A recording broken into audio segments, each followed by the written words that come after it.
नमस्कार।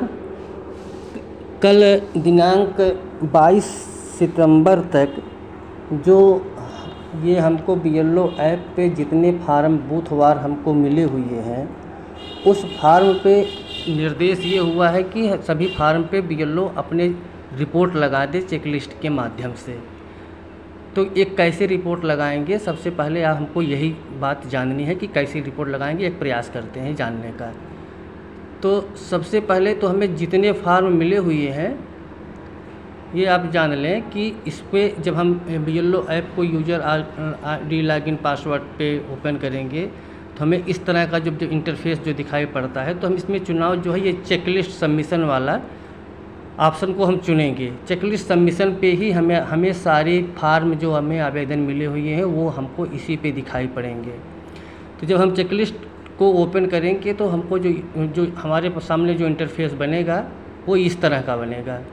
इसमें हमें ये दिखाई पड़ेगा कि हमारे पास टोटल कितने जो है ये कितने टोटल लिस्ट में जो हमारे नाम हैं वो कितने नाम हैं हमारे पास। तो ये जो टोटल लिस्ट जब हम खोलेंगे तो देखिए इधर देखिए total number of all form, मतलब total number of all form था जिस बूथ का ये है उसमें इसमें ये दिख रहा प्रदर्शित हो रहा है कि इसमें टोटल नंबर जो जो टोटल हमें फार्म मिले हुए हैं उसकी संख्या है ये 6। तो अब हम इसको करना क्या है, जैसे हम इस जो रेफरेंस नंबर ये दिख रहा है इस रेफरेंस नंबर पे हम टच करेंगे तो फिर हमारे सामने जो इंटरफेस खुल करके आएगा वो इस तरह का इंटरफेस खुलेगा।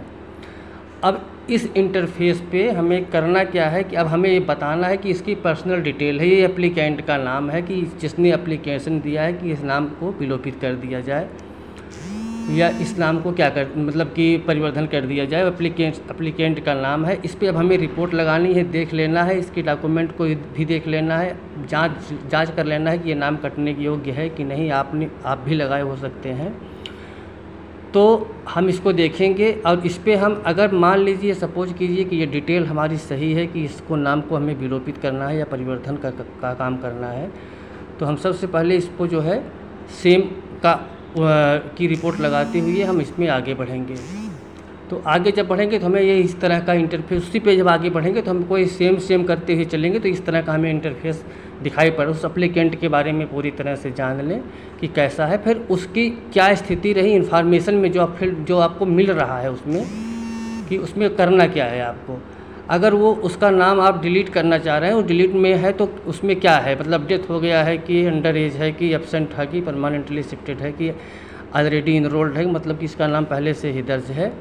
और अगर इस पे जो है जो भी अगर सही पड़ रहा है उस पर आप रिपोर्ट लगाएंगे और रिपोर्ट लगा करके जैसे ही इसको आप सबमिट करेंगे तो सबमिट वाले बटन पे जब आप सबमिट वाले बटन पे ये क्लिक करेंगे इसको लगा करके तो हमारे पास सामने जो बनेगा वो इस तरह का इंटरफेस बन जाएगा। तो हमारा सबमिट करेंगे तो ये हमारा फॉर्म पूरा हो जाएगा। और इसी तरह से हम जब देखेंगे जब फॉर्म हमारा पूरा 1 बाय 1 सभी को पे रिपोर्ट लगा देनी है। और ध्यान देंगे ये रेफरेंस नंबर ऊपर दिखाई पड़ेगा, कौन सा फार्म है ये दिखाई पड़ेगा, फार्म क्या है इस तरह से दिखता रहेगा। आप लोग प्रयास करके इस काम को पूरा कर लें। बहुत बहुत धन्यवाद।